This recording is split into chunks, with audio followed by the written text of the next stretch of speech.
gon' curve him. We came from under rugs like a Persian. We been staying in our lane, ain't no merging. Rapping like I'm turban. Yeah, these all square like Irvin. Yeah, we grew up in the hood, no Suburbans. If I say I need my money, then it's urgent. Yeah, they want me to quit. Yeah, they want me to shift. But as long as I'm alive, we gon' keep on making hits. While they steady shooting bricks, man, it's lit. Yeah, it's lit. Me and Dale back to back, and yeah, I'm dishing the assist. Yeah, they talk a lot of but we really with this lame man. Always gonna be reaching for they hit, smoking like a clip. They can never catch me slipping. Every time your girl around, she be watch the way I'm dripping. Try your luck, test me in again, we let it rain. Please don't start us up. Got that black and white, that yang. Mr. Officer, please don't search us, we don't got a thing. Tell her park it up, then that be poking out them jeans up and sparking up. Like the fireworks, I keep the flame. Heard you barking up. This the wrong tree, I got the strings. Yeah, I'm charging up. They can't keep up, got them looking drained. Now they walking up, trying to put the face to the name. I'm in flex mode with the best though. That's a chess move. I'm your favorite G, I think it's best. Yo. Stop with all the grilling, I'm on jet fuel. Taking off, clear the runway, now they cannot clip my wings. Yeah, they soft, they ain't homemade, they ain't even on the scene. Play it smart, they don't know me, they just know what they see. What it costs to get flea, but this style it ain't free. It's that swag, it's that splash, one wrong move, that's do the dash, keep a stash, just in case they tryna flash. Never lie, we don't slack, tell her eyes running back. I don't brag, I'm relaxed, I'm not into all of that, yeah. It's really just the fam and my dogs, I just gotta make a call. I ain't into all that chatting, not at all. Yeah, I put that on the squad, we been out here going hard. We on deck, please don't make them. But try your luck, test me in again, we let it rain. Please don't start us up, got that black and white, that yang. Mr. Officer, please don't search us, we don't got a thing. Tell her park it up, then that be poking out them jeans up and sparking up. Like the fireworks, I keep the flame. Heard you barking up, this the wrong tree, I got the strings. Yeah, I'm charging up, they can't keep up, got them looking drained. Now they walking up, trying to put the face to the name.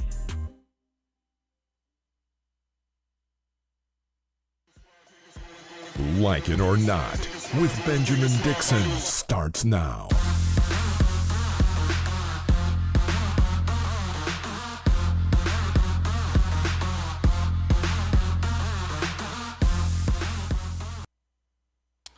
Good morning,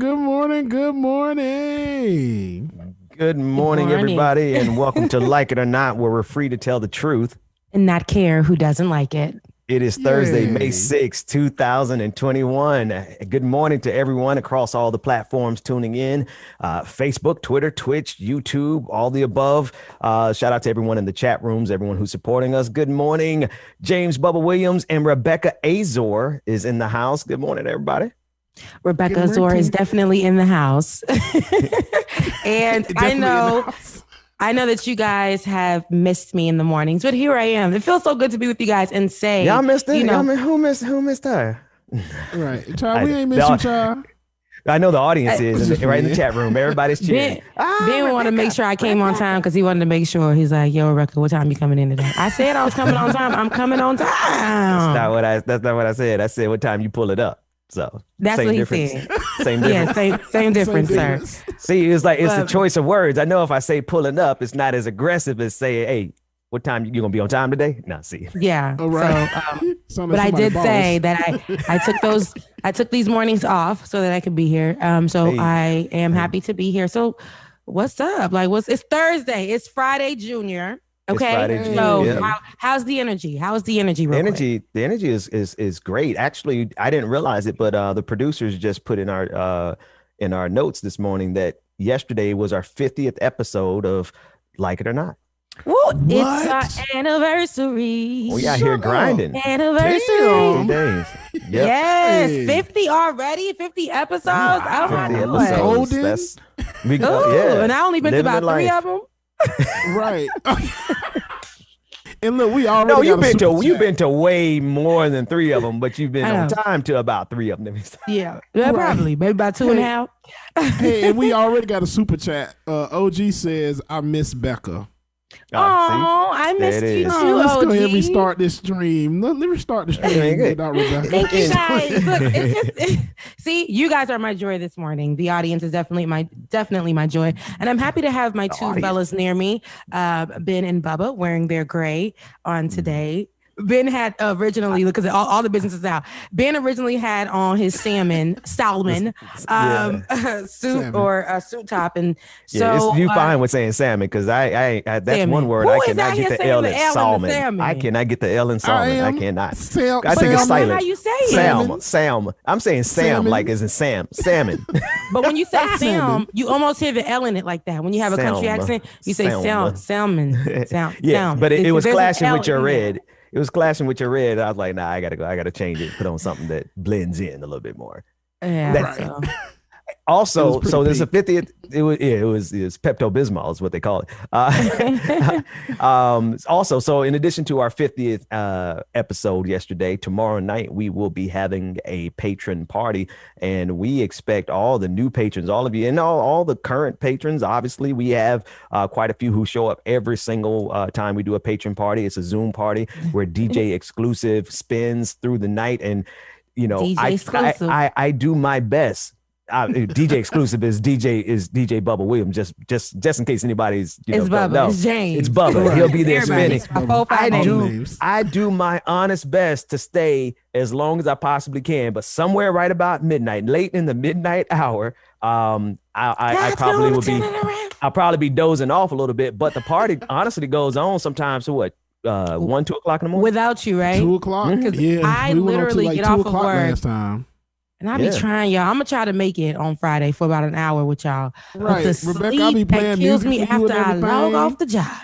Rebecca ain't gonna make it. She ain't gonna actually, no. Let's do this. Let's say Rebecca's gonna make it, so everybody else can come. You know, if Rebecca pull up, everybody gonna pull up. So Rebecca you need to will be at the party. Yes, what time is that? I need all the patrons there. Yeah. It's start at 8? No. We're gonna probably start around 9. What say you, James? 9:30? 9:30. Okay. So I'll let you guys know. It's not a promise. It's not a promise because I do have rehearsals. So just to make sure if I don't have rehearsals. Yes. You going out and you ain't vaccinated yet? I told you I have rehearsal. That's how I make my extra money to pay my bills. But yeah. You tell all them people to put on masks around you singing and spraying with No, we're gonna vocals. be separated. We're gonna be separated from people. And just you know, they get it, they really get into it. Those droplets go everywhere.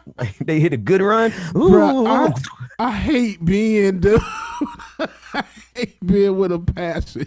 I'm currently on quarantine, by the way. I'm on quarantine because some backwoods Bama conservative potentially exposed me to it. So I'm just looking out for my sister. That's all. I just want to make sure that she don't. Yeah, I know. And he's I'm gonna be fine. I promise I'll be fine. Yeah. All right. Well, speaking of COVID, I want to jump right in here. A team of experts from the CDC has concluded that by the end of July, COVID-19's toll on the U.S. will fall sharply. However, they are also warning that there may be a substantial increase in hospitalizations and deaths if those who selfishly chose not to get vaccinated do not follow basic COVID precautions like wearing a mask indoors and social distancing.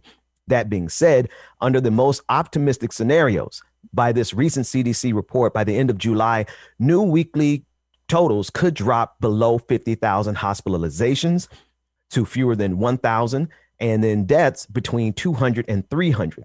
Now, for comparison, we are currently averaging about 350,000 new cases each week, 35,000 hospitalizations, and over 4,000 deaths. So if people abide by the rules, we can save a lot of lives and avoid quite a few hospitalizations and even more infections. At present, almost 146 million people have received at least one dose of the vaccine, with 41% of adults nationwide being fully vaccinated. At a press conference on Wednesday, where President Biden gave updates on the pandemic and the national vaccination campaign, Biden made a plea to vaccine skeptics watching. Let's take a look at it. I've been saying this a long time, but I really believe this is not a Democrat or a Republican issue. Science behind the vaccines has been under development for decades. 2 of our vaccines were authorized under prior administrations, Republican administrations. My administration, the Democratic administration, is doing the work to get hundreds of millions of shots in arms. While we may not always agree on everything, this is one thing people across the political spectrum can agree on. So I want to thank prominent conservatives like Mitch McConnell and a large group of Republican members of Congress who've medical training, who have advanced getting vaccinated. I also want to thank the 105 million Americans of every background who are fully protected from one of the deadliest pandemics in our history. You know, there's a lot of misinformation out there, but there's one fact I want every American to know. People who are not fully vaccinated can still die every day from COVID-19. Look at the folks in your community who've gotten vaccinated and are getting back to living their lives, their full lives. Look at the grandparents united with their grandchildren, friends getting together again. This is your choice. It's life and death. And I hope everyone knows within themselves, it makes the choice that it's going to help them and their loved ones be safe, get our businesses open again, and get us back to normal. Now, we've been talking extensively about the vaccine apartheid and the fight to get the patent waived so that nations in the global south can develop generic versions of the vaccine so that they can prevent mass death in their nations. But soon after the press conference, Biden's trade representative to the World Trade Organization announced a major shift in prior U.S. policy, at least by the sound of it. U.S. Trade Representative Katherine Tai announced on Wednesday that the U.S. will, quote, actively participate in text-based negotiations at the World Trade Organization in order to draft a new waiver that could allow countries all over the world to produce their own generic versions of pre-existing COVID vaccines. As a result, shares of Pfizer, BioNTech, Novavax, and Moderna shares plunged on Wall Street.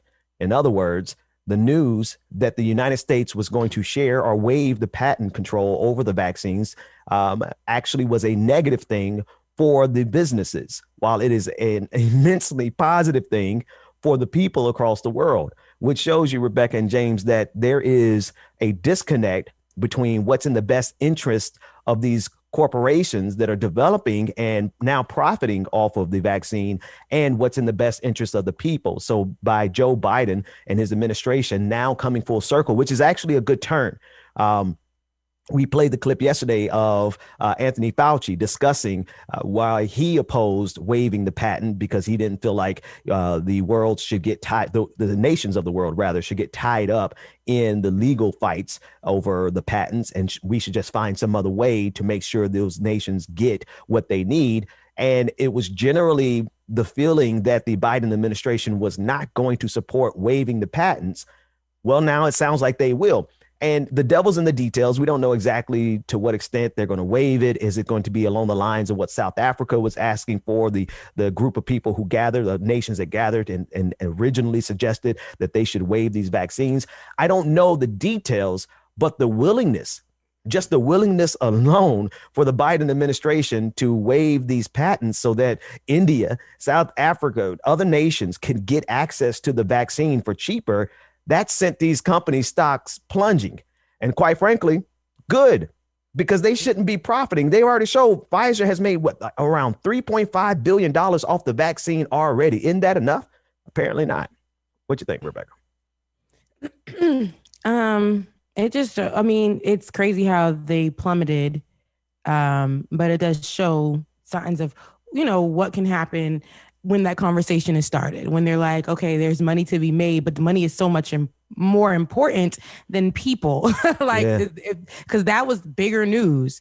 So money is so much more important than people. But when I look at and I hear what's going on in other countries around the world, it's crazy how, India right now is going through what they're going through. And it would be great for us to assist them and help them. But it's just like, it's all at the same time. It's like, what would be the cost to get assistance from America? Like, what's the trade-off once we give them assistance? And what's the trade-off? Is it like, I don't know. I just worry about everything that's going on right there. But I do want for those people to get the assistance they need in other countries that need the assistance as well. It's interesting, though. An article came out yesterday, or not yesterday. It could have been yesterday, actually. An article came out not too long ago about Haiti being one of the the countries with the least deaths when it comes to COVID. They got to do what they got to do. It's very interesting, though. It's just very interesting in the country that does the most. We're here. That does the most. Can't never get it right? Just got all access to stuff. We the ones that just can't get it right. And other countries are doing what they can, doing holistic things or whatever to try to figure out life, and they have to be out. They are very essential, right? But then you got all these, you got America who just can't get it right. People dying left to right, and with India, I really feel bad because it's almost like they don't. In particular places, because I can't say it's all of it, but in those particular places, they don't have control of this damn virus, and it's just killing folks off. And if we can assist as best as we can, let's do that. Just like when we first had our pandemic growing in numbers, and we just didn't understand how to stop it. Other countries was like, hey, here you go for the free. Yeah. No charges. Hey, you want to know what we did? You want to know what things that we put in, like what medicine that we had? And Trump was like, nah, we don't need all that. We're going to create our own. Like, all of that. It's just we roll different. We built different. It's terrible. What's bad is they're saying that Joe Biden said he won't want to wait till Americans have their vaccines and get everything done, but we see everything slowing down and we wasting all these doses. Let's go ahead and send all of this stuff over to India, man. It makes no sense that they have to struggle the way they're struggling right now. It's really bad. To see it is worse. It's like it's see worse. It and watching them with those rusty oxygen. It's a mess. It's just, they're trying their best to get what they can, and it's just literally just for like, that's it, nothing else more, nothing that's constant. Like we've seen people get their oxygen machines or whatever, and they, it's for that person. This is just everybody get a hit, and then and that's enough for them. These people literally cannot breathe, and that. James, you just reminded me of the fact that Walgreens has wasted more vaccines than some states, right? And that's just I mean that's life. Those are lives, and we have a combination of stupidity in this country and hoarding, and we have so many people who are trying to ensure that we don't get fully vaccinated. The same people who were talking last year about, we need herd immunity. Their recommendation for herd immunity was everybody to just go out and whoever gets it and survives, whoever dies. That's their sociopathic definition of herd immunity. That was Fox News. That was Donald Trump. That was all the Republicans, conservatives. And now they're convincing people to not get the vaccine, which is going to prevent us from getting to herd immunity. And so in the midst of the stupidity, the combination of the stupidity and the hoarding, there are millions of vaccines that are going to waste because we're not sharing them with the world, and because of the level of stupidity that's in this country, because so many people are not trying to get this vaccine because of the level of stupidity that comes from Fox News. And we have a lot to cover. Tunde, if I want to go to C1, because I think this is the best example, right, of how Fox News, how their influence 100% impacts what's happening right now with COVID-19. And their chief propagandist, Tucker Carlson, how he absolutely has had a significant impact on the number of people who don't believe the vaccine is the way to go or think people shouldn't wear masks. In the month of April, Tucker Carlson's primetime Fox News show was the most watched cable news show, averaging 3 million viewers each night.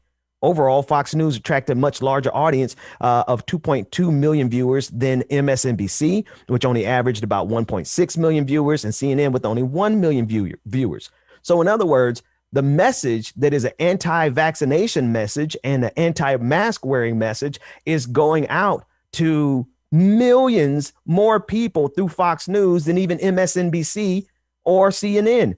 Now, all three of these major networks have seen huge drops in their audience sizes since Trump was president. CNN's ratings dropped 47% as compared to last year, while Fox News is down by 39% and MSNBC is down by 22%. But Tucker's wide reach and influential platform have sped out into the real world with grave consequences. Here's a Tucker Carlson clip from last week, where he declared wearing a mask to be, quote, child abuse. Take a look. Masks prevent intimacy and human contact. If I can't see your face, I can't know you. Masks are for the guilty. They're signifiers of shame and submission. Until recently, many jurisdictions had laws against wearing masks in public. Only Klansmen and armed robbers wore masks.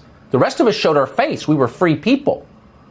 But then we gave in to the demands of people like Eric Garcetti, and because we did give in, this grotesque version of Halloween went on for more than a year, and it's still going on. Not even Tony Fauci still pretends that masks are medically necessary. Instead, masks are purely a sign of political obedience, like Kim Il-sung pins in Pyongyang. We wear them because we have to. The only people who wear masks voluntarily outside are zealots and neurotics. How neurotic are they? Well, we know. A Pew survey from last March found that 64% of white Americans who classify themselves as liberal or very liberal have been diagnosed with an actual mental health condition. And you see them everywhere when you walk down the street in any major city. If you dare to go on foot from Union Station to the Capitol, for example, in Washington without wearing a mask, angry Biden voters will snort at you in judgment. How could you? They're saying from behind the gauze. How could you? That's the question we should be asking of them in return. The rest of us should be snorting at them first. They're the aggressors. It's our job to brush them back and restore the society we were born in. So the next time you see someone in a mask on the sidewalk or on the bike path, do not hesitate. Ask politely but firmly, would you please take off your mask? Science shows there is no reason for you to be wearing it. Your mask is making me uncomfortable. We should do that, and we should keep doing it until wearing a mask outside is roughly as socially accepted as lighting a Marlboro in an elevator. It's repulsive. Don't do it around other people. That's the message we should send because it's true. As for forcing children to wear masks outside, that should be illegal. Your response when you see children wearing masks as they play should be no different from your response to seeing someone beat a kid in Walmart. Call the police immediately. Contact Child Protective Services. Keep calling until someone arrives. What you're looking at is abuse. It's child abuse, and you are morally obligated to attempt to prevent it. If it's your own children being abused, then other. Masks prevent intimacy and human. Now, listen, this is what is being heard by the most viewers across any news platform every single night. And if you want to see the real impact of it, on Tuesday during a school board meeting in Florida, a woman loudly interrupted the meeting by shouting about how masks are, you guessed it, child abuse. Same as the language that Tucker Carlson used in the video that we just watched. Let's take a look at this mad woman.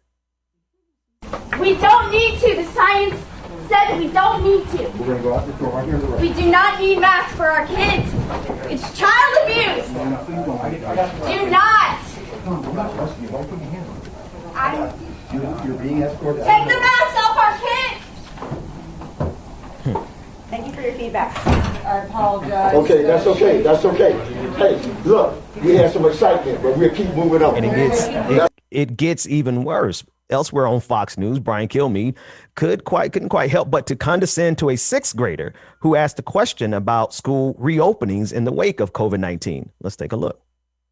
How close are you to getting back in the room? What do you miss most about not being in school? I miss most, obviously, seeing my friends and all the after-school activities that I've done. And I think that we're very, very close getting back to school. And I think that the way that our new president is handling things is a very good way, and we would not have gone to this if it were still the last president. Really? That's hard to believe because the last president was saying, I want every kid back in school. So, Lily, for you, what is your hope knowing the numbers are going down and the governor might be opening up? Wait, bruh. Bring everybody back on the screen. This man really got in his feelings over a sixth grader. Rebecca's face say it all. Rebecca's face with says a kid, it all. though, like with a kid, child who had his little feelings, and his feelings are his feelings, and you're gonna try to attack the little kid like he's an analyst on this show as a regular. He's a sixth grader, and he just told you how he felt. He believes in what the new president, Joe Biden, is doing as far as for the people, and you shut him down because you didn't like his response, old man. Like, those people have no heart. They will shoot anybody in their way alive and spit them out. And then he tried to go to the next little girl to see if her comment or whatever she was going to say was going to match up with Fox News's rhetoric. But you see, God don't like ugly. He thought they dangerous, man. That channel. Why would you ask him that? And he give you his honest answer. Like that was from his little 6th grade heart. And that was his honesty. And that was his truth. Why would you do that? Because he couldn't possibly, Brian Kilmeade. That is absolutely right. Kilmeade could not allow a positive statement or even a tangentially positive statement about Joe Biden to go across the screen because, that's the agenda of Fox News. They are they got the most viewers. And that's how people are dying, man. They don't want you to wear a mask, but they don't want you to really get the vaccine, because they're downplaying it, even though every single one of them are fully vaccinated. Tucker Carlson is fully vaccinated, and he's not going to be in public with. Listen, if he is the person that we know him to be, this man probably won't even stand on an elevator with somebody, even if they're wearing a mask, because he's afraid of getting COVID-19. But every single night, what does he do? What does Fox News do every single day? They make sure that they undermine mask wearing and they undermine the confidence in the confidence in the vaccine. And here they are, the biggest platform. So if we're not coming out, if this ain't over by 2022, Fox News has a direct impact on that. Tunde is speaking as the voice of God from Slack. From Slack. He said. Well, he said, he's like, to be fair, he was talking to somebody he felt that was on his level. Talking about Kilmeade. That was a good one too, Nate. Now, that was good, but you're disrespecting the kid. The kid's looking like, listen, clearly, he could never be on my level. Clearly. But that's funny. These are the people in charge, in charge of the country. These are the people who want to run the country, man. This country ain't gonna last, man. It cannot possibly last with that level of stupidity. Pettiness, conspiracy theory, and just childishness every day. Just straight disrespect. It's almost like, why do you guys have the kids on, first of all, to appeal to who? What are we doing? They want to reopen. I'm sorry, that pissed me off, because they had those kids on there to try to sway public opinion that we should forcibly reopen all these public schools, which is going to get more people killed. But these some sociopaths, bro. We dealing with folks who are killers. To me, they had the kids on there to sell that idea that, even kids don't want to wear masks. Even kids don't want to be they want to be back at school with their friends, and they want to go back to the rhetoric that they pushed that may have had mad millions of views from Tucker Carlson, and that was that it is child abuse. Did you just say Tuckums?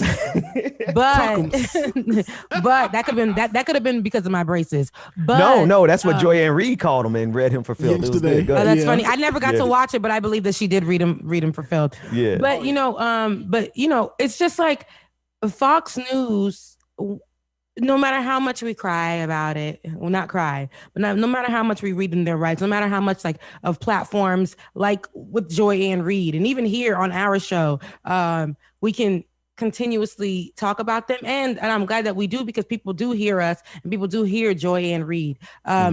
But it's never going to be enough for the cult. It's never going to be enough for the cult. They're always going to be surviving like roaches, surviving earthquakes and God rebuilding the world, or the Big Bang Theory, or whatever. Coming on the boat bomb survival.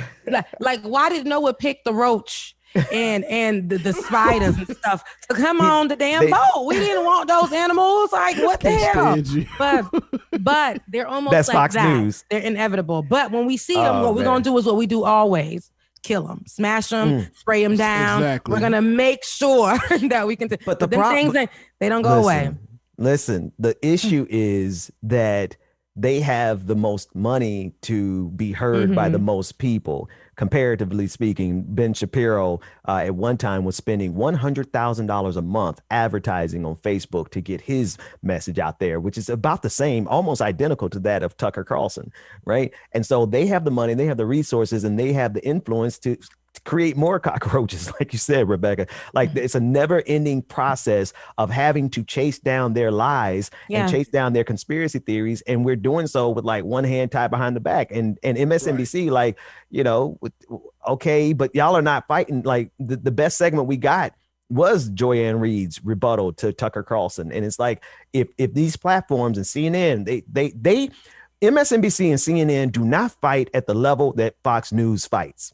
And you can't be in this fight with your hand behind your back, and Tucker Carlson and Fox News, they're playing for keeps. Like they're trying to end the game. They're trying to end all of this. They're like, they would rather see America burn than to ever allow it to become under the control of Black people or brown people or marginalized communities. So if y'all are not fighting at that level, then how do you ever expect to actually push back against the stuff that Fox News is doing? It just blows my mind. I don't know. And y'all did notice that all those kids were white, right? Oh yeah, you know. And that was okay because they could have. Go ahead. And they about to say in the way they flipped it back on his ass. The other little girl agreeing with what to do. Like, yep, that's right. Yeah, she's like, yeah, he's right. Yeah, F-45. Oh man, I can't believe that dude. That grown ass man had to try to fight the little boy. Imagine if he was in the little studio. He probably would have got off and rammed that little boy right out the seat, talking about he slipped. Oh, he was so mad. Oh man. I know you guys can imagine him, Kilmeade, just turning around and saying what that little boy said and literally running him down. Like, oh man, you know what? I can't close this segment out.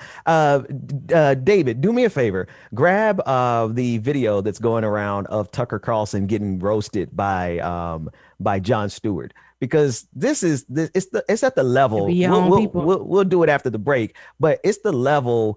This is the level of fight that we have to have against these people. And we don't see it, but every blue moon. We don't see it like Joy-Ann Reid did her clip yesterday, and that was cool. And Jon Stewart, but this is back in 2004 he did this. And these people have been able to use their money to grow their platforms to the point where they're speaking to more people than any of us combined. You can damn near combine MSNBC and CNN. They're not talking to as many people as Tucker Carlson is talking to every single night. And just for one more little bit of context, personal context, I said this yesterday, I'm gonna say it again. Every single thing that man who was in the emergency room with me, who was not wearing a mask, everything that he said was literally the same talking points as Tucker Carlson. Just like that wild woman that was in the clip that we just watched, who came out saying that it was child abuse. These people, Tucker Carlson, Fox News, they have too much power and too much influence for there not to be a counterbalance. There has to be other voices that can reach that level. And without it, man, I think we're lost. But anyway, let's take a quick break. When we come back, I want to play this clip of Tucker Carlson getting roasted by Jon Stewart, and then we have a whole lot more stories to cover. More Like It or Not after this.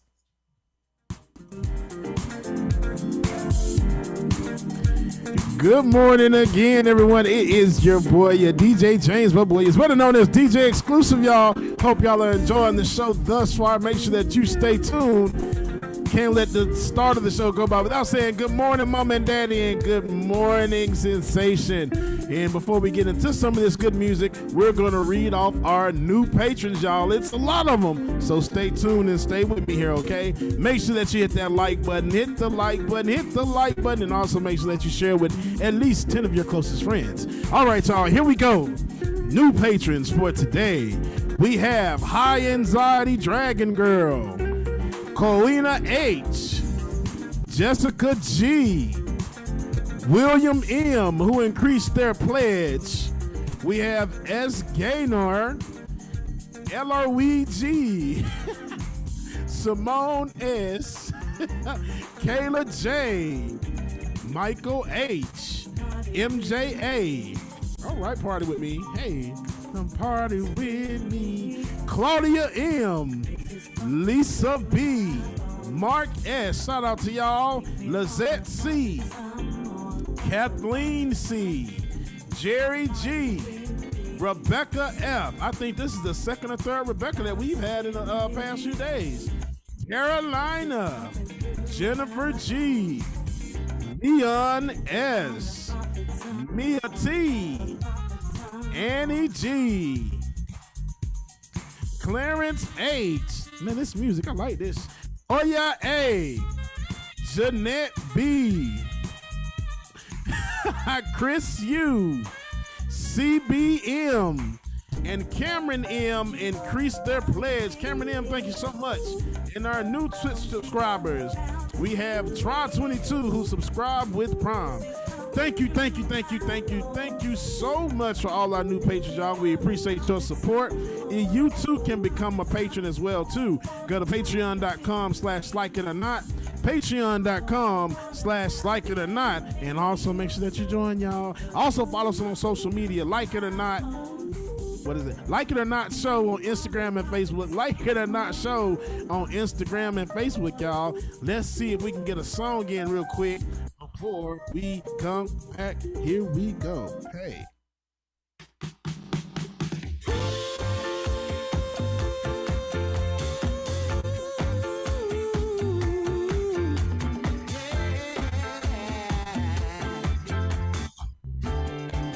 Shout out to everybody that's watching us on Twitch, Facebook, Twitter, wherever you're streaming from, YouTube, y'all. We love you and thank you so much.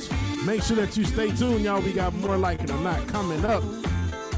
Chuck Diesel, shout out to you, Chuck Diesel, Lisa, Nat A, Nat M, everybody that's in the building this morning.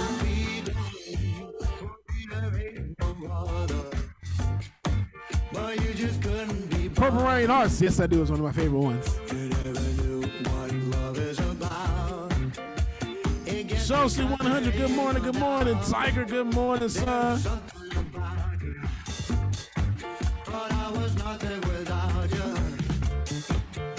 Daniel, good morning, Daniel. Laura, good morning, good morning. Avery, good morning. Savage Sweetheart, good morning. Fairy Girl, good morning to you. It Get a 9, brother, good morning. Lou Kane wins. Good morning, good morning. Shout out Infinite Content. Mark S, good morning.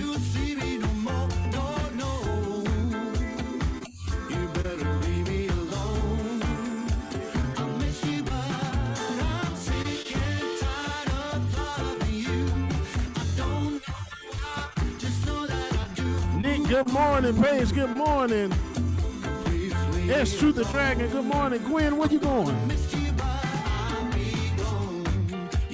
Good morning, Lisa. Y'all, welcome back to the screen. Rebecca and Ben. Hey. Somebody said in the chat room that feels like family cookout vibes, that song. Right. Let your ex be at the cookout. I'm going to be doing my steps real hard. I'm gonna miss you, but I'll be gone. Be showing out. To the listening audience, you absolutely are going to have to go and watch that timestamp. I don't know what timestamp it is. Hey, go. What is that timestamp? Because good God Almighty, you gotta come see Rebecca. You know when you do the electric slide and you hit, but somebody in the comment section, tell me what that timestamp is, because I want to specifically tell the podcast audience to go and see it. Oh man, it's like doing the wobble. You add the extra little step in and a wobble. Exactly. I'm gonna miss you, but I'll be gone. But that's when you throw it back real hard too. You like bye. I'm trying my best to pull up to some cookouts this summer, but we're not going to be able to do it if these stupid people who got the biggest voices and the biggest platforms keep doing what they doing. Now, that said, if any of you are tired of Tucker Carlson, who is the most popular and the most watched viewer Fox News show in this country, you're going to enjoy find this out clip. A scandal, actually, Ben. All you got to do is find the scandal, okay? But they don't care. They don't care. They don't care. Like, listen, it has they to got be something. And I feel like Tucker Carlson cannot be as something, y'all. There is something under that boot of his, and we know. Like Fox is probably protecting it, but once it gets into the right hands, somebody that worked at Fox and Tucker disrespected you, talk about it. Yes. I know you got talk talk about it because that man needs to be Like it or gone. not, so let's talk Because about it's, you know, it's hard for these people to keep their noses clean. Come on, you know, it's out there. There's probably something out there, but keep their noses clean. That Yeah, right there that- itself tells us a lot. Right? a whole lot. Yeah. That tells us a lot. I wonder how much how white his nose gets. Shouts out to Dr. Carl Hart because I don't think they're doing it responsibly.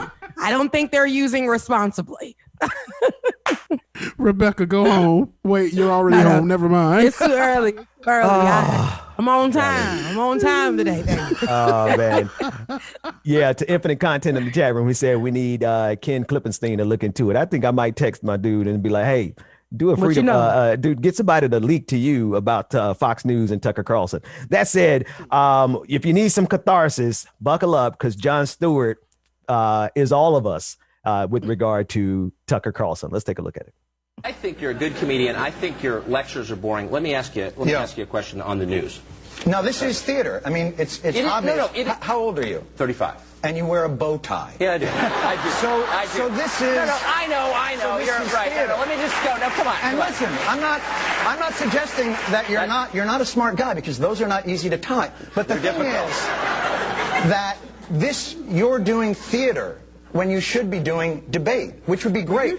No, it's not honest. What you do is not honest. What you do is partisan hackery. And I'll tell you why I know it. Kerry on your show, and you sniff his throne, and you're accusing us of partisan hackery? Absolutely. You've got to be kidding, man. You're on CNN. The show that leads into me is puppets making crank phone calls. What is wrong with you? Well, I'm just saying, there's no reason for you, when you have this marvelous opportunity not to be the guy's butt boy, to go ahead and be his butt boy. Yes, It's embarrassing. I was absolutely his butt boy. I was so far. You would not believe what he ate 2 weeks ago. You know, the interesting thing that I have is you have a responsibility to the public discourse. And you fail miserably. School, I think. You need to go to one. The thing that I want to say is, when you have people on for just knee-jerk, reactionary talk. Wait, I thought you were going to be funny. Come on, be funny. No, I'm not going to be your monkey. Go ahead. I watch your show every day, and it kills me. I can tell you love it. It's so painful to watch. You know, because we need what you do. This is such a great opportunity you have here to actually get politicians off of their marketing and strategy. Yeah, it's someone who watches your show and cannot take it anymore. I just can't. What's it like to have dinner with you? It must be excruciating. Do you like lecture people like this? Or do you come over to their house and sit and lecture them and, you know, they're not doing the right thing, that they're missing their opportunities, evading their responsibilities? If I think they are. Look, I wouldn't want to eat with you, man. That's horrible. I know, and you won't. But the thing I want to get to... We did promise naked pictures of the Supreme Court. Yeah, we did. No. Let's get to those. Why can't we just talk? Please, I beg of you guys. I think you watch too much Crossfire. We're going to take a quick break. No. Look, hold on. please. We've got commercials. Please. Next, Please stop. In the rapid fire. Please Hopefully stop. he'll be here. We hope. We think. And then, did U.S. soldiers refuse an order in Iraq? Tucker Carlson said you need to teach a journalism at journalism school, and Jon Stewart said you need to go to journalism school. That was a wrap. Whose show was it though? Whose show was it? It was Tucker Carlson's show back in 2004 on CNN, and it got canceled because it wasn't working for him. It wasn't a good show. It was on CNN. It was on CNN. He got to start. CNN had this man on the show. Well, that's because this man with a show on CNN. Well, he wasn't the full-blown, full-throated white supremacist that he is now, and he wasn't successful until he started being a white supremacist. He still had that flip I was discussing a few days ago in the back, and it was strong right there. And now he got to cut down. And that's the one I kept saying. You guys don't see that flip in the back? It gives racism, but to see Tucker in that way, but he would. Now, what I can say about Tucker, and I ain't trying to say that, but that man was not about to let his stuff. He's like, listen, we gonna go toe for toe. You are not about to keep reading me. But is that the man? And I keep always forgetting because it's been so long. Is that the man, Jon Stewart, that dated the woman? No, you're thinking about Bill Maher. Okay, there we go. Thank you. Yeah. Thank you for separating that from me. Because I wanted to know if I do like Jon Stewart, because or not. Like I wanted to make sure that we don't. Yeah. You have to make sure before you actually like the segment whether or not you like the part. That makes sense. I get it. Yeah, most definitely. Look, he had the show. Tucker he just screams white supremacist frat boy. Oh my God! He screams. I fell. We possibly killed someone on a roof from being drunk, and my university covered it up. You will never know. We possibly raped somebody, and my university covered it up. You will never know. So he gives those vibes. Yes. And I hate to say that, but it does look like he gives those vibes. Yeah, don't hate to say that, because that's probably the closest thing to reality. You guarantee he comes from that. No. I ain't no guarantee. It's absolutely the truth. He comes from that echelon of society where their daddies get them out of trouble for doing stuff that most of us will spend the rest of our lives in jail for. So don't apologize for that. That's exactly where he comes from. And it took him a try at CNN. It didn't work out there. He tried MSNBC. It didn't work out there. And then he finally found his calling, which was to spew white supremacist conspiracy theories every single night on Fox News. And anyway, that's I just needed to watch that clip again. I watched it like 3 times yesterday, so y'all forgive me. I had to get that in there one more time. Anyway, it's funny because Jon Stewart and Tucker Carlson. It's like Jon Stewart, and I remember Jon Stewart, but I stopped watching him for years now. That's why I got him mixed up with Bill Maher. So, but I stopped watching him, and I know that Jon Stewart has a little bit of, he's what Cuomo on CNN wants to be. They think that I got a little black in me kind of thing. So when I see him, but the thing is the way that he was coming at Tucker, y'all can't lie. Tucker was standing his ground in what he was saying, even though it was stupid. It was stupid. It was dumb. It was empty. And it was childish what they were doing, both of them. But Jon Stewart was definitely reading him on his own show, and Tucker's like, I thought you were going to be funny. He does what he always does. He does what the other hosts on Fox News do, and that is definitely deflect, get very defensive, get very emotional, and they never give an opportunity to really share what their feelings are. They go into defense mode. They go into battle mode, and it's never clear and concise. It's like, at the end of the day, your opinion, maybe your opinion, your commentary, maybe your commentary, but help us understand why it's important to us. Instead of when it's only you on the show and you have your full monologues, when somebody else comes on the show, prepare yourself to say how you feel, whether or not the person agrees with it or not. I didn't get a sense of what he was trying to convey, except for let me fight you back. The same thing that they always do. Well, he had nothing. News. He had nothing, but that's the thing. They never have anything because they are so focused on themselves. They're so focused on how they feel individually. And not to say that we have to agree with the other side. We never do, but they will literally pull on kids, put on kids to think that kids are going to be on their team and try to fight the kids verbally when the kids don't agree, because they're used to just having folks on who agree with them and or they're doing their monologues and saying all their BS. They can't handle any pushback. They can't handle real people on the show or people with actual feelings or opinions that are other than theirs and who have backup for what they're saying. That's it. James, do me a favor. Read that super chat from Infinite Content. You gonna do it? It's got to be read on air. It's got to. Infinite Content says, by the way, have you all discussed old struggle edges? Candace Owens getting the gig at the Daily Wire yet? Y'all leave. It's Candace Owens. I'm sorry. It's completely out of nowhere, but it's cloud. Not it's roasted with no context. But is her edges the struggle, or is the ends of her hair the struggle? It's like, cut it out, girl. Let it grow. But she needs that white supremacy to be right there. Like me, I'm growing it out, so my ends are struggling, but I cut them off every time I get a wash. I cut them off because I'm like, I need to get that white supremacy up out of me. That perm, I need to get it out. Now let me stop playing. If y'all want to perm, it's your hair. Perm it. Weave it. It doesn't matter. Do what you want. But Candace Owens, she Wow. I can't say she's short. I haven't seen the edges. I haven't seen a pullback pony yet. Okay. I can't say, because my edges are shaped like Vegeta from Dragon Ball Z. So I can't say too much on that. Rebecca. I can't say too much on that. That's why she ain't want to talk about that, girls. I can't say too much on that. You said like Vegeta from Dragon Ball Z. Because I got a widow's peak that just comes up in here and it makes the rest of my edges look like it's crazy. She had to delineate. She delineated between them edges and them ends. Like she said, I need to hold on tight to what I got. I can't be talking about too much now. We got it, Dave. We're good. So I want to shift gears a couple more stories real quick before we go to the after party. Joe Biden, I've criticized Joe Biden a whole lot, and it's funny because I've taken a lot of heat because we opposed Donald Trump in the election, right? And a lot of people are, you oppose Donald Trump and you love Joe Biden. No, Donald Trump was obviously the destruction of this country, and we had to get rid of him. That said, there's a lot of questions as to whether or not we can actually push Joe Biden on his issues.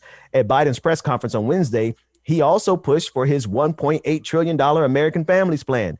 This proposal includes money that would allow Americans to attend community college without paying any tuition whatsoever, and also includes some modest tax increases on the wealthy. But I want us to take a look at this clip of how he made the case, because it is a really compelling message. Let's take a look. If you notice, corporations aren't investing any money in research and development. Somewhere, what's most of it going to? Buying back their own stock dividends, which makes sense, leaving by some studies less than 10% for research, development, pay raises, etc. Used to be that not too long ago, for example, during the Bush administration, the tax rate for the very wealthy, making well over millions of dollars, was 39.6%. It's now 37%. Just raised it back to what it was before. It raises enough money from that savings to put every single person in community college who wants to go. Now, what's going to grow America more? What's going to help you and your security more? The super wealthy having to pay 3.9% less tax, or have an entire generation of Americans having associate degrees? That's why all the economists, even on Wall Street, are pointing out, guess what? It grows the economy, benefits everybody, hurts nobody. But now it's talked to the Wall Street Journal, talk about it as a welfare program. It's about growth. And so, the idea that it's just amazing. I mean, corporate taxes, they were 36%. Our administration, last administration, said we should lower it. We suggested it be lowered to 28%. Well, it's got lowered to 20% or 21%. Show me something that's benefited. What's happened? Show me where the growth is. Now, notwithstanding the problem that he had with the math there, the message is clear that it is more important that we in the United States tax the wealthy in exchange for people being able to go to college for free. Now, he's only talking about community college right now, and we got to push him even more, because community college is great. It's a great first step, but higher education at public schools should absolutely be free. And he's headed in that direction. But I love the fact that he put it side by side. What's going to help you more? Is it for millionaires to be able to keep this 3 whatever percentage he was working out there, to keep that, or for an entire generation of people to be able to get access to college education for free? Now, we mentioned this point, another point briefly on yesterday's show, but I also want to note that Joe Biden's administration, after receiving immense pushback and criticism that he broke a campaign promise, raised the refugee cap from 15,000, which is a historic low set by the Trump administration. He raised it to 62,500. Now, had President Biden lifted this admission cap for the Trump administration's restrictions sooner, there would be more asylum seekers who would have been able to get to the United States. That said, it is a move in the right direction. So the question that's on the table right now, Rebecca and James, if you look at not only he listened to the people in terms of immigration, in terms of asylum seekers, he's listening and he's pushing in terms of college education being free and taxing millionaires and billionaires. And we also already covered the fact that his administration is looking at waiving the patent to get the COVID vaccine to the global South. All those things said, I mean, these are good moves in the right direction. It's not set in stone. The devil's in the details. We got to see how it plays out and if he actually follows through. But it looks as though he is actually listening to the people who are pushing him. And that's a good sign. What do you think? Who was he talking to when he said, close the economy? Who? Who's going to hear that? Who? Was the people in the back? Was the people on the side? Because it was only for people in the front row. Okay? Because he said, close the economy. That math, he was like 3.2, that 3 point, what? He was struggling with the math. and then, but who was going to hear about closing the economy? Who was he talking to? What message was he trying to send there? Because I need you to be strong with that one. Close the economy. Because who was exactly? What you said, Bob? I couldn't hear it. It took the economy.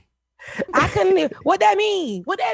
I like what? Like help us understand. But no, 3, 5.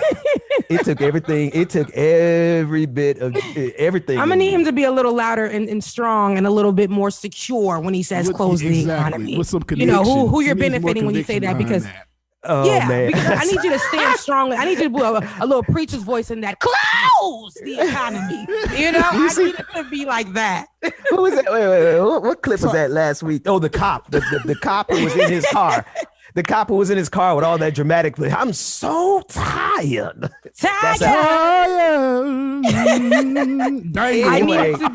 I needed to be strong like that because who was gonna go with close? That's when you're saying something before the preacher's about to say something on the climax. That's that little thing, you know. But then you gotta close the economy was supposed to be on the climax. It's supposed to be on. That's where we was. He gotta talk about. Hey, somebody said use the Kirk Franklin voice, and they're talking about the voice from him cussing. For those of you, those of you who want to understand where you're gonna get the money, we need to do what? Close the economy. Tiger in the chat talking about old man ASMR. I saw that.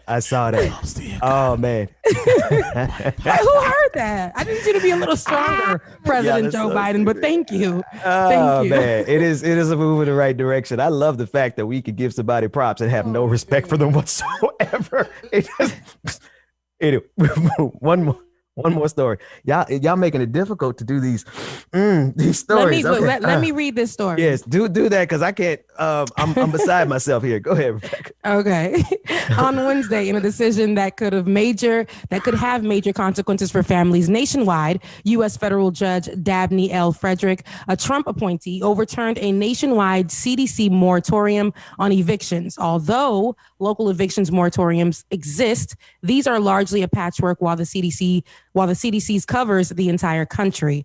Judge Frederick, I hope that's because that spelling is very interesting. Judge Frederick issued a ruling which agreed with the argument that the CDC overstepped its authority by extending the eviction moratorium, which was first included in the March CARES Act passed by Congress, to all residential properties nationwide.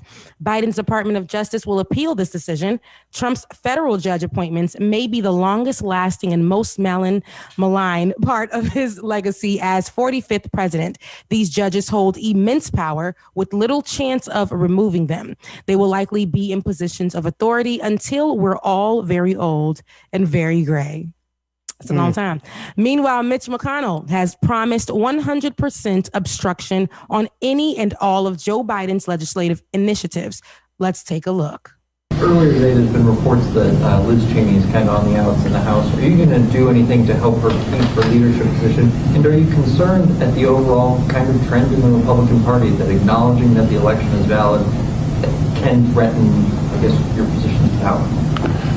Yeah, 100% of my focus is on stopping this new administration I think the best way to look at what this new administration is, the president may have won the nomination, but Bernie Sanders won the argument about what the new administration should be like.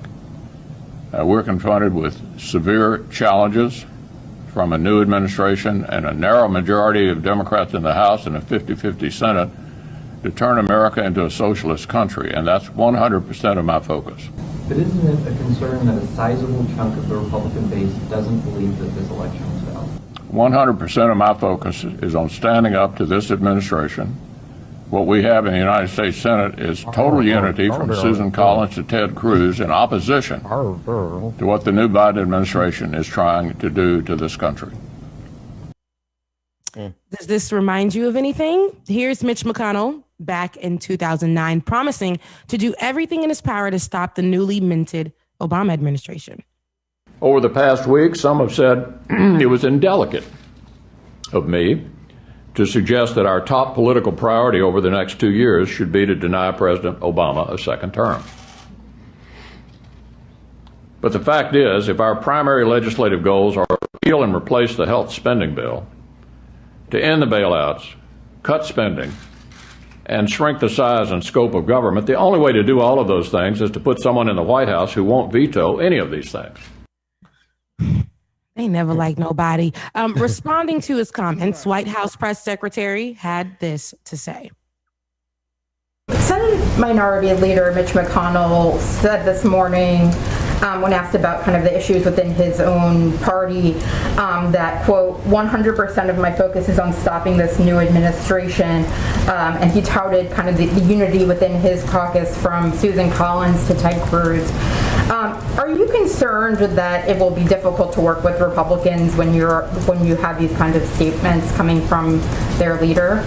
Well, I guess the contrast for people to consider is 100% of our focus is on delivering relief to the American people, on getting the pandemic under control and putting people back to work. And we welcome support, engagement, and work with the Republicans on that. And the president has extended an open arm to that. The door to the Oval Office is open. He's invited Senator Capito to bring a group of her choosing to the White House next week. And we think there is opportunity for agreement to deliver on relief to the American people.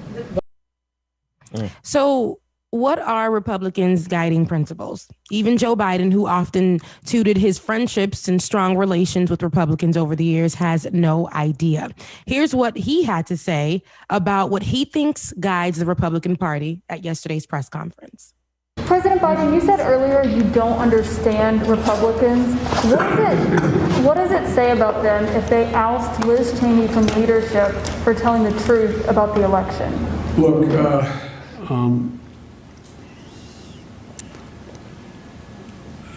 it seems as though the Republican Party is trying to identify what it stands for. And they're in the midst of a significant sort of mini revolution going on in the Republican Party. I've been a Democrat for a long time. We've gone through periods where we've had internal fights and disagreements. I don't ever remember any like this. And so, as one of you said, and I'm not embarrassed by identifying them, as one of you said on national television last night, we badly need a Republican Party. We need a two-party system. It's not healthy to have a one-party system. And I think the Republicans are further away from trying to figure out who they are and what they stand for than I thought they would be at this point. So I want to say this. There are a few things from all the videos that we played that raise questions and awareness. But with Mitch McConnell, see, he has this thing with the presidents that he doesn't like, and when he wants to speak up, he's such a hypocrite. But when he gets on and he says things like, you know, it was Bernie Sanders who did X, Y, and Z, and I'm trying to turn this thing into a socialist. And Ben, as someone who considers himself a socialist, how did you feel about Mitch McConnell saying that he wanted to step into that socialist train and get everybody to be on that? How did you feel about that? Because it's very interesting. Well, he was, so Mitch McConnell, and that's the reason those clips tell a very definitive story of the impact of these elections, right? Because the first thing that you talked about, Rebecca, was about how it was an appointee. It was a Trump appointee who is now overturning the CDC's ban on evictions during this pandemic, right? And so that's a real material, tangible. You asked me about my socialism. Like, this is a real material detriment to the American people. There are so many people who don't have the money to pay their rent right now, and they have been protected by the CDC's moratorium on evictions. And now with a Donald Trump appointee overturning that, there are going to be people out on the streets in the middle of a pandemic having to go and live in homeless shelters, which is going to start spread the pandemic even more. And then you talked about Mitch McConnell, those two clips from Mitch McConnell. In the midst of a pandemic, his only goal is to stop Joe Biden, which was his same goal in 2009 to stop Barack Obama. You know what I mean? And so what he was saying in context of like Joe Biden may have won, but Bernie Sanders won the conversation. Well, that's because it's just human decency. Socialism ain't some big scary thing. It's basically saying people have basic needs and we make enough money in this country, all of us together, to make sure that people's basic needs are met. So, I mean, Mitch McConnell, like, you know, and it's just their priorities are to hurt us. And I can't make that any clearer. Those clips that you played can't make it any clearer. Donald Trump got elected, and because Donald Trump got elected, he appointed this judge who has now made a decision that's going to cause thousands of people, probably into the hundreds of thousands, because so many people are out of work right now. It's going to cause them to be put on the street. That's a real consequence. And I'm not a Joe Biden supporter, but damn it, if that 2016 election where Donald Trump got into power did not have very direct detrimental effects on people's lives right now. And then for Joe Biden, my number one criticism of Joe Biden is this. He thought that he could negotiate with these people. He thought that he could get bipartisanship with these people. And so to hear him at the very end of that last clip, he said Republicans are a lot further off than I thought that they would be at this point. Yeah. Thank you, Joe. But I need you to remember that. Yeah, I need him to remember that. But, you know, say it a little louder as well. But it was for him saying that we, you know, when he says things, and I just feel like, you know, if we needed the Republicans to be what they are, we needed them to be strong. If we needed them, then we would not be fighting for people to be Democrats. Don't waste my damn time. Like we wouldn't be fighting for people to be something else, right? If we needed this. And yes, we always have to have different people in the conversation. It can't be just a two-party system then if we're going to talk about having opposition or having people who disagree or having different point of views. We need all kinds of different folks. Well, Democrats there are some Democrats who don't even stand and don't even go with Democratic ways. They're very conservative with their views, or they're very free, more free than a Democrat would like to be, you know. So when we bring that conversation, now it becomes broader. You're saying a two-party system, and you're saying that they've started a revolution. Now you're actually giving them, they're looking like, and they're hearing, he recognizes that we have gotten stronger. He recognizes that we are not to be messed with, and we can start a revolution. They do like that type of rhetoric. So as the president, like, I need you to really be speaking on the party that you represent. And say, you know what, the Republicans have, like you said, that particular statement where he basically said something against the Republicans, but I need more of that. Like, we don't need the view of we are the world. We don't need that. Kumbaya. We don't need that between Republicans and Democrats right now, because Republicans have done so much wrong. Why should we stand with the wrong and ignore the right? Shouts out to Adele. Why will we do that? We can't settle for that. We have to keep fighting for what is right, because the people who represent the Republican Party, the majority, are people who don't want to see Black folks win. Say that when we call out policing, we're not being patriotic. When we're calling out any injustice, when we're calling out pay gaps and all these things, they believe isn't right. So, transgenders, they believe that they shouldn't get any health care. Like, let's really talk about what's really happening. So if we're saying that they're starting a revolution, we're telling them that they're gearing up, they're powering up, they're, getting all their one-ups, like to definitely build to become something bigger and stronger than the force that is fighting them to win for justice. So let's fix these conversations between our leaders. They got to start understanding, like, your words matter in this particular time. Your platform matters big time. This is not just you appearing at a press conference and going back to the White House. Like, this is like people are watching you. Whatever you say will go viral. It will play 1,000,000 times if it has to. We will dissect it piece by piece with the tone of voice, with your body stature, with anything. Like when we saw with Mitch McConnell, we knew we can call bullshit right there because it wasn't real. Like he's just saying the same thing that he always says when it's somebody in power that he doesn't like, and that's it. So then the other side of that is though. Thank you for putting it in that context, Rebecca, because Joe Biden, while he says he sees that they're far off, and that's actually progress for him, he doesn't see that he has to fight back at the same level that they're fighting him. And I think that's what I'm hearing you say underneath that is that he's giving them credit for a revolution. Where Joe Biden, where's your revolution to fight back against them? Because they, when Mitch McConnell said our goal over the next 4 years was to stop Barack Obama, like they really did stop Obama after Obamacare. Like they crushed all of his appointees. That's why Donald Trump has been able to get, I think he's appointed 1/3 of the federal judiciary. Like that's unheard of, but that's because Mitch McConnell stopped Barack Obama. They didn't stop him from becoming a 2-term president, but they stopped him from getting Merrick Garland on the bench. They do all these radical and revolutionary from their perspective things. And it's not enough for Joe Biden to just say, they're far off. That's a first step, but you're right. He's got to absolutely change his language as well as his intensity of the fight. The question I want to know is he going to go after the filibuster? Is he going to end since he knows who they are now, is he going to go after the filibuster to protect voting rights across this country? Because Republicans are attacking that as well. So no, you're absolutely right. Actually, we got this clip, and this is, I jumped in there because I want to play this.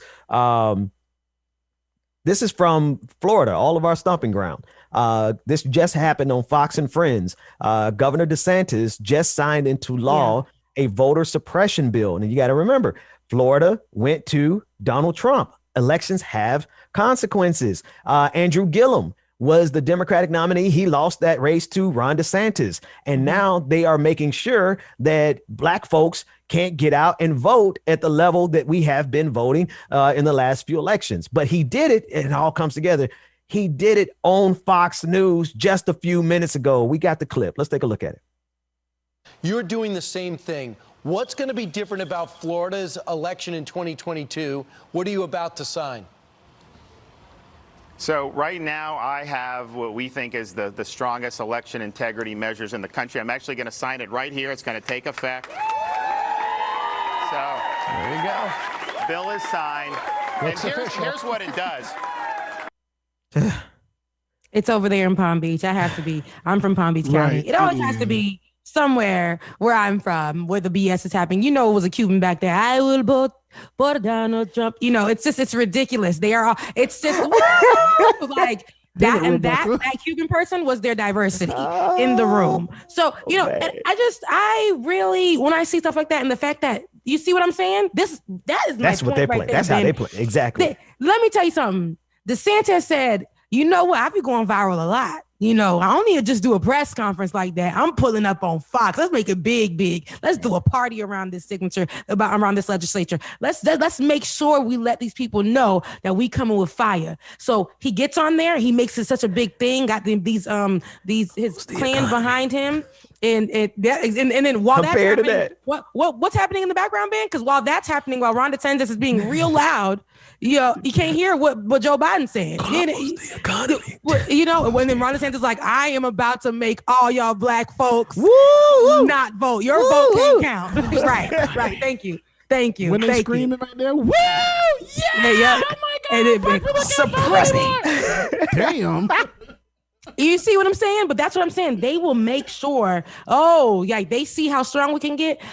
And you never really see Ron DeSantis do anything like that, but he said, I'm pulling up on Fox. Let's make it a party. Let's make sure we let people know what's good.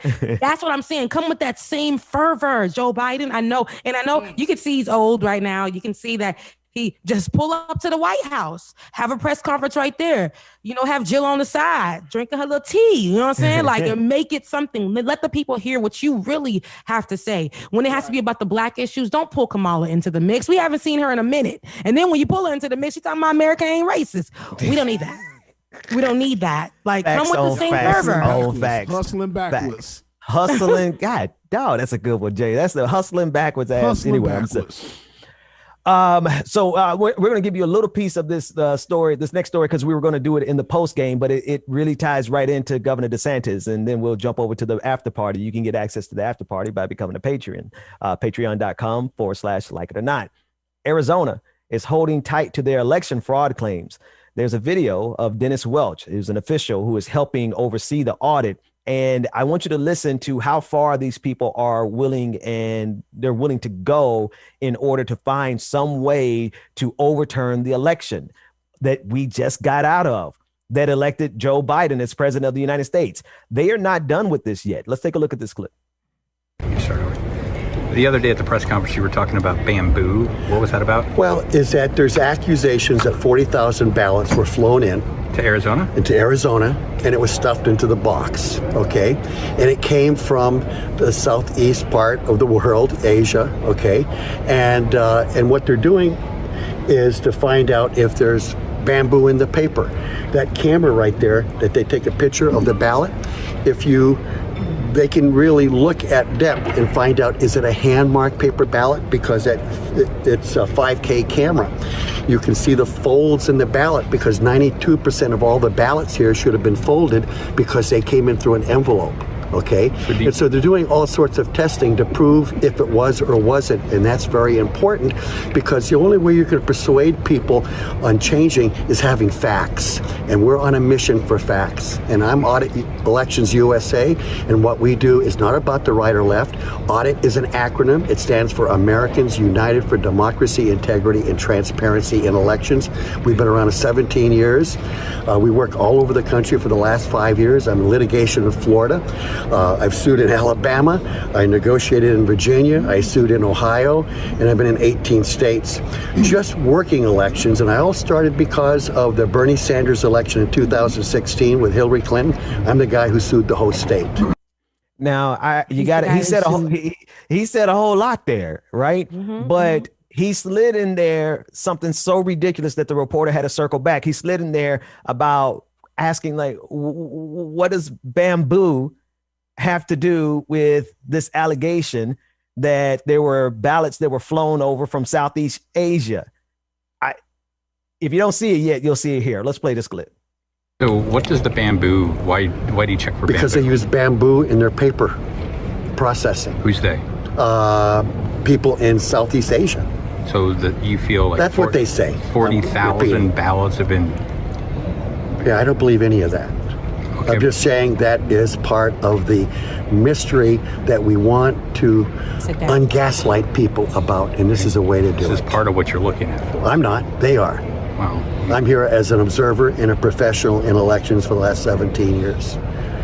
I don't know, my guy. Y'all, they're looking for bamboo in the paper because it came from Southeast Asia. And so what they say. What they say, the bamboo in the paper, and that's how they're going to prove whether or not there were ballots flown in from. This is still going on right now. Yeah, what month is this? I'm lost. We're in May. The election. Damn. The election was over in November. The president was inaugurated, and he won definitively. Donald Trump is still saying that he won, and this is why. The clip we just watched of Governor DeSantis, this is why they're going over and above to suppress our votes. Because if they can't steal this last election, then they say, well, what we got to do is just stop black folks from voting. And underneath all of that is just the casual racism of saying, oh, hey, if we find bamboo in the paper, that means they were flown in from Asia. It was from China. It's Asian paper. China. But they don't realize that China. China. China. Exactly. It was definitely flown in from China, and that's why it tells us that there was some voter issues there. And we're our audit stands for Americans United. Let me make a correction real quick. It isn't. I said in the as I was describing it, I called him Dennis Welch, but it's actually John Brakey.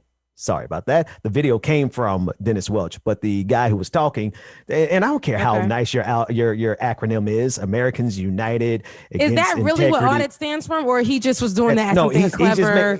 That's just something clever to make his name sound. Yeah. Americans United in defense and tranquility. Yeah. I made that up, but I feel like that's what he said. He had an E in there somewhere, so it's audit T. He had an E in there at the end of that. It's like, what the hell? Lord. It was ridiculous. All I know is that they are going to levels that they would overturn this election if they found a little splinter of bamboo. They would try to go came through straight from China. It has Russia. It has Russian connections. There is no way you can't tell me that this didn't come from China, Guantanamo Bay. Like, this is something that is located straight in Africa, and then the Martians flew these in. And in the Caribbean, they want people are asking for reparations and things. And then you're right. It's aliens. Then we just seen the last footage coming around. So aliens united, extraterrestrial. It's extraterrestrial things happening. So that's information technology. It's so much going on. Dropping off ballots.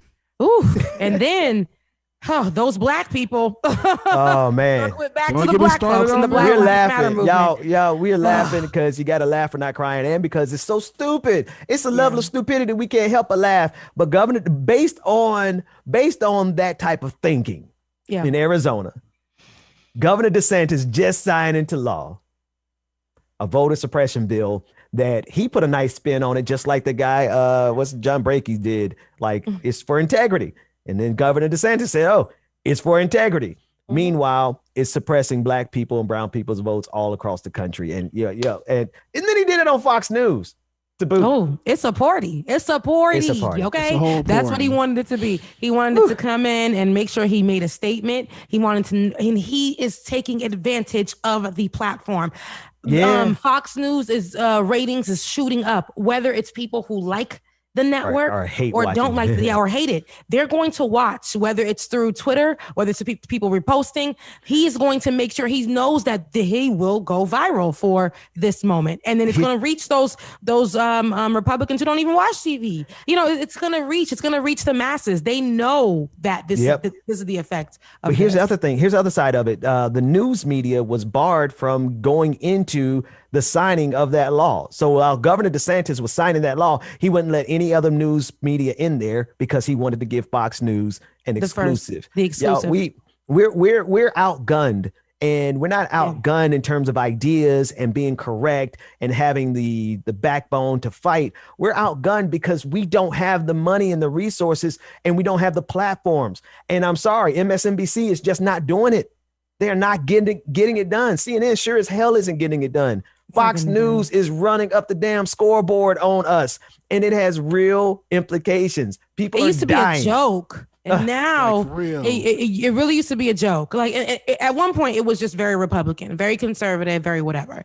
Then they started doing whatever, and they used to be like, "Oh, Fox News is just a joke," and whatever. We used to literally ride them in. Now they have literally built power after serious power. Donald Trump's ended his presidency. Come on, y'all. Like, make it make sense. Make it make sense. It literally does not make sense. But that said, one of the things that we're doing here, we're getting ready to go to the after party. We gave you guys the public show extra 30 minutes here. And we're going to the after party. It's for patrons and Twitch subscribers, patreon.com/like it or not. We're going to keep the show going. That said, what has to be built? Real story, real talk. We have to have platforms that can compete with Fox News. Even if it's not with Fox News in totality, we have to start getting numbers along the lines of Tucker Carlson. We have to, because they're talking to too many people for our message. And when I say our, I'm talking about like progressives in general, like people who generally just care for humanity. I don't care how you identify. I don't care if you call yourself a liberal, a progressive, a socialist, a communist. I don't care. There are those of us who are fighting on behalf of humanity. And y'all, we ain't get no numbers. I absolutely love TYT. I'll be on there tomorrow. I love Roland Martin. His show, I'll be on there again Tuesday. But combined, you can combine all of independent media, and we're nowhere even near touching what Fox News is doing. And we got to innovate, and we have to start fighting back, which means we need your support. We need you to go become patrons. And even if it's not of this show, which I expect fully that the people who are hearing this message, you become a patron of our show, but support somebody's independent media, because mainstream media ain't doing it. Do y'all honestly think MSNBC is going to be able to fight back against Fox News? They're not. They haven't. They don't want to. They're incapable of doing it. We need you to become a patron of this show in particular, because we're going to continue to grow this platform. We are going to continue to speak truth to power. We're going to be the premier morning show. The vision that I had for this show, it is still coming to pass. I know we've had some setbacks, and we need your support now more than ever. But if you watch this episode and you see every single thing that we've been talking about, we've laughed about it, but y'all, this is a full-on battle. Yes. This is a full-on war. And the people who are speaking the most truth to power, like us, we got to get these numbers up, and we can't do it without you. Patreon.com/like it or not. We need you today. And then in the meantime, you get to come to the after party. Oh, and in the meantime, you get to come to the patron party tomorrow night. I want a full house tomorrow night. I want at least 100 patrons, at least 100 patrons to show up tomorrow night, because we already have 140 patrons for the morning show. So shout out to everybody who became a patron. And let the numbers just rise. Let it rise. You know, we're looking for, our goal is to get to 500. So definitely right now.